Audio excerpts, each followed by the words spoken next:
이스라엘 자손들은 광야 40년 동안 수없이 많은 멸망을 당하게 됩니다. 우리가 앞에서 살펴보았던 것처럼 고라의 후손들, 고라의 자손들은요, 땅이 갈라져서 죽게 됩니다. 그리고 250명의 회중의 지도자들은 모두 불에 타서 죽게 되고요. 그리고 14,700명이나 되는 수많은 사람들은 또 전염병으로 인하여 죽게 됩니다. 왜 이렇게 많은 사람들이 죽고 죽어갔을까요? 그 이유는 딱 하나입니다. 바로 모세와 아론을 인정할 수 없다라는 그 권위에 대한 도전, 권위에 대한 부정 때문이었습니다. 권위라는 것은 굉장히 중요합니다. 우리가 자신의 권위를 고집하고 남용하게 되는 이 권위주의는 반드시 그쳐지고 돌아봐야 되지만, 그런데 마땅한 권위조차 존중받지 못하면은 그 공동체 안에 갈등과 다툼이 많게 되고 또 질서가 깨어지는 것을 우리가 종종 보게 됩니다. 가정에 다툼이 많은 집안을 보게 되면 남편의 권위를 잃어버릴 때가 많고 아내의 권위를 자녀들로부터 존중받지 못할 때가 참 많습니다. 권위가 없는 공동체는 질서가 없고, 질서가 없다 보면 평화가 깨어지게 되고 그 공동체는 갈등과 다툼, 분열이 많아질 수밖에 없습니다. 오늘 본문을 통하여 이 권위가 깨어지고 무너진 공동체를 바로 잡으시는 우리 하나님의 섭리를 회복시켜 가시는 것을 볼 수 있습니다. 또한 우리의 가정의 권위는 괜찮나? 남편 된 혹은 아버지 된 나의 권위는 괜찮나? 혹은 아내로서의 나의 권위는 괜찮나? 혹은 공동체 직장 내에서 나의 권위는 과연 괜찮은가? 한번 돌아볼 수 있는 시간이 되었으면 좋겠습니다. 앞에서 말씀드린 것처럼 이스라엘 백성들이 많이 죽게 된 것은 바로 하나님께서 세우신 모세와 아론의 권위에 대한 부정, 도전 때문이었습니다. 이 백성들의 눈에는 참 무능해 보였습니다. 그 백성들이 이렇게 말을 하죠. 너희들은 우리를 가나안 땅에 들이지도 못했다. 뿐만 아니라 너희가 약속한 우리에게 포도원과 기업도 주지도 못했다. 그리고 우리가 모두 광야에서 다 죽게 된 것은 바로 너희 때문이다. 이 백성들의 눈에는 모세와 아론의 지도력이 형편없어 보였습니다. 사실 자신들의 불순종 때문에 하나님께서 어떠한 것도 주지 않은 것이지만 이 백성들은 바로 우리의 지도자인 너희 탓이라고 했습니다. 그래서 그 무능한 지도자들을 끌어내리려고 했던 것이 바로 백성들의 의도였었습니다.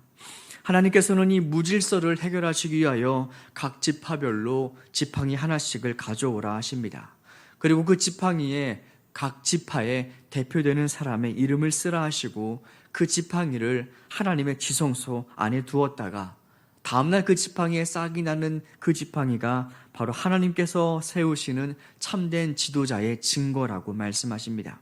순식간에 지팡이 경연대회가 열리게 된 것입니다. 이거는 정말 놀라운 기회입니다. 우리 지파 가문에 만약에 싹이 나기만 한다면은 우리의 지파가 하나님께서 인정하시는 지파가 되는 것이고 우리의 지파가 바로 저 레위 지파를 초월하여서 모든 지파 가운데 으뜸이 되는 지도자가 되는 순간이니까 아마 각 지파별로 그 지팡이를 다듬는데 아마 여념이 없었을 것입니다. 어떤 것이 좋은 지팡이인지 좋은 지팡이를 선별했을 것이고요. 그리고 어떻게 하면 싹이 날 것인지 그 연구를 했을 것이고요. 그리고 정말 남들이 보기에도 이만한 지팡이는 하나님께서 보기 좋은 지팡이겠지. 이렇게 하면은 싹이 나겠지. 아마 별짓을 다 한 다음에 지팡이를 모았을 것입니다. 이렇게 각각의 모든 지파가 지팡이에 신경을 쏟고 있을 때, 그런데 아론만큼은 아마 달랐을 것입니다. 아론에게도 한때 최고의 지도자가 되고 싶었던 꿈이 있습니다. 그도 한때 최고의 지팡이를 갖고 싶었습니다. 그래서 광야 초기 모세가 40일 동안 시내산에 올라갔을 때 그는 백성들로부터 지도자라는 것을 인정받고 싶어서 금송아지를 만드는 실수를 그가 범했던 것을 우리가 기억합니다. 또 하나 있습니다. 모세가 구스 여인을 취했을 때 그때 그가 모세를 비방합니다. 모세의 실수를 지적하고 사람들에게 자기의 호응을 끌어냅니다. 모세만 지도자냐? 모세만 하나님이 세우셨느냐? 그렇게 그도 모세의 권위에 도전하게 됩니다. 모세가 자신의 동생이었지만 그도 모세를 섬겨야 됐고 그것이 못마땅하여 나름 애를 써보았지만 그러나 하나님께서 세우신 모세의 자리를 아무리 그가 노력한다고 해도 빼앗을 수가 없었던 것입니다. 오히려 그 결과 자신의 삶에 부끄러운 실수와 허물이 하나 둘씩 늘어갔던 것입니다. 백성들도 그런 아론의 모습을 누구보다 잘 알고 있습니다. 백성들은 모세도 불만족스러웠고 아론도 불만족스러웠지만 특별히 아론의 권위를 인정하지 않았습니다. 그래서 아론을 흔들어대었던 것이 백성들의 태도였었습니다. 우리가 권위를 잃어버리는 것만큼 초라한 것은 없습니다. 직장에서 부하들에게 인정받지 못하는 직장의 상사의 모습은 초라하고 힘이 듭니다. 자녀에게 인정받지 못하는 부모의 모습 역시 말이 통하지가 않습니다. 아내에게 인정받지 못하는 남편은 역시 집의 가정에서 서 있을 자리가 없습니다. 우리가 권위가 중요한 것이지만 내 힘대로 되는 것만은 또 아닙니다. 그런데 우리가 권위를 인정받지 못할 때 그 공동체에 존재하고 있다는 것 자체가 굉장히 힘이 들고 버겁기도 합니다.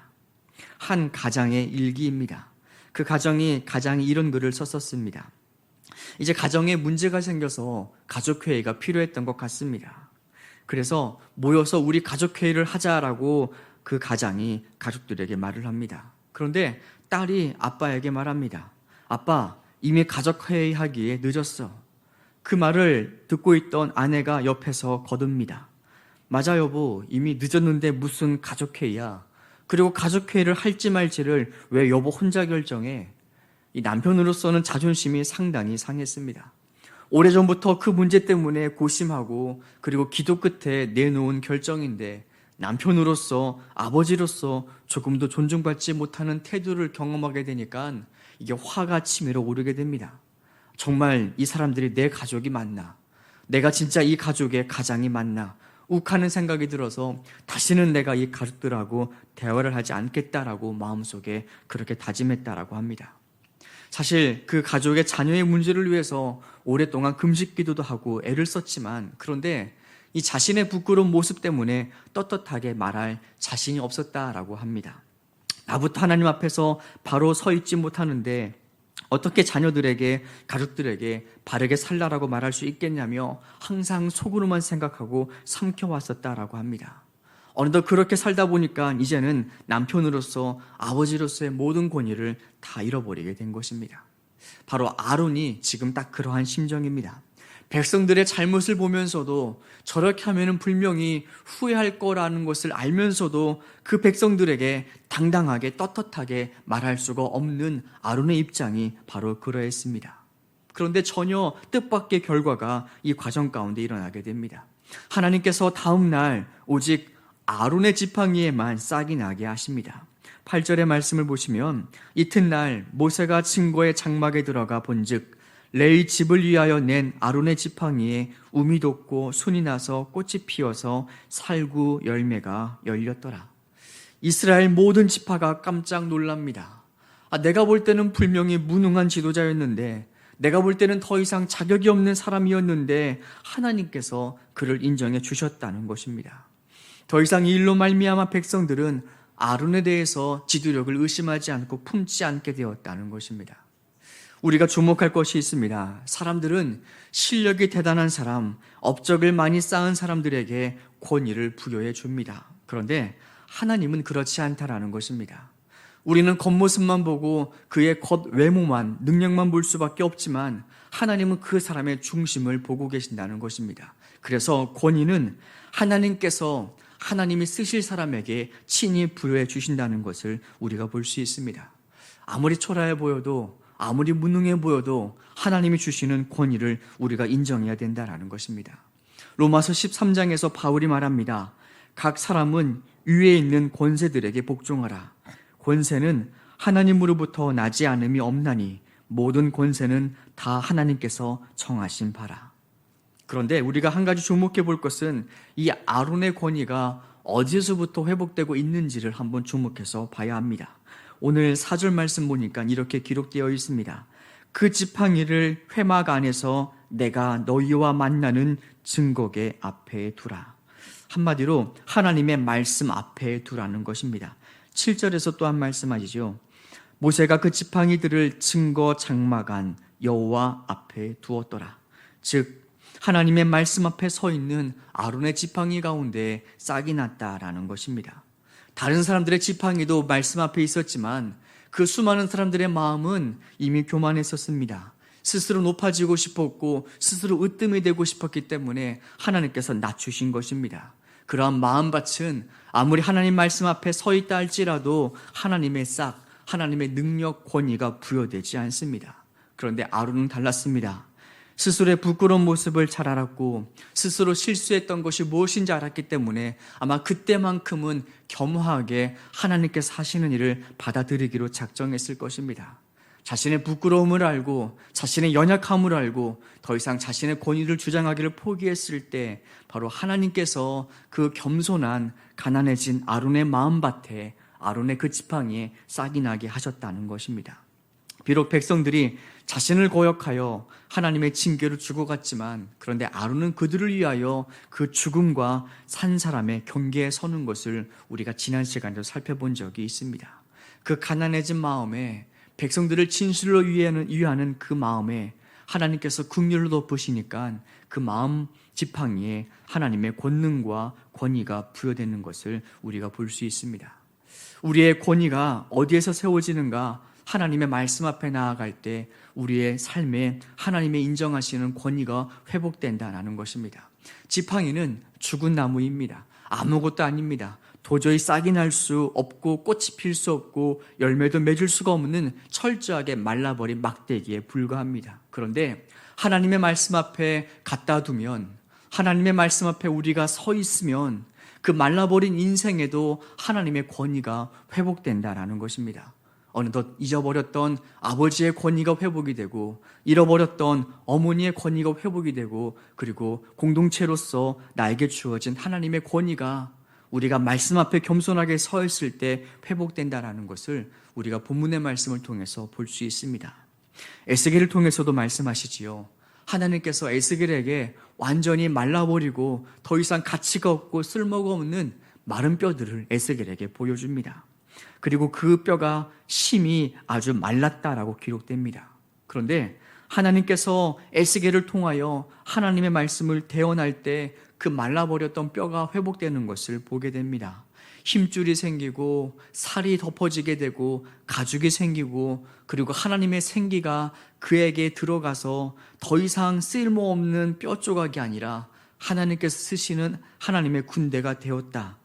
이것이 바로 하나님의 말씀이 들어간 뼈에게 생겨난 일입니다. 우리의 권위가 어떻게 회복이 될 수 있을까요? 아버지로서 아버지의 권위를 주장한다고 이 권위가 보장이 될까요? 엄마로서 엄마의 권위를 주장한다고 이 권위가 세워질까요? 오늘 성경을 통해서 하나님은 우리에게 말씀하십니다.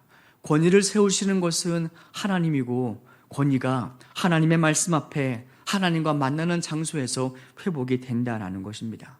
우리가 부지런히 말씀 앞에 서 있고 하나님께 순종할 때 우리의 말에 권위가 생기고 우리의 기도에 능력이 생기고 우리의 삶에 하나님의 임재하심이 드러나게 될 때 우리의 가족이 하나님께서 함께 하시는 우리를 보게 됩니다. 그때 우리의 권위가 회복된다라는 것입니다. 오늘 말씀을 생각하시면서 우리가 함께 합심으로 잠깐 기도했으면 좋겠습니다.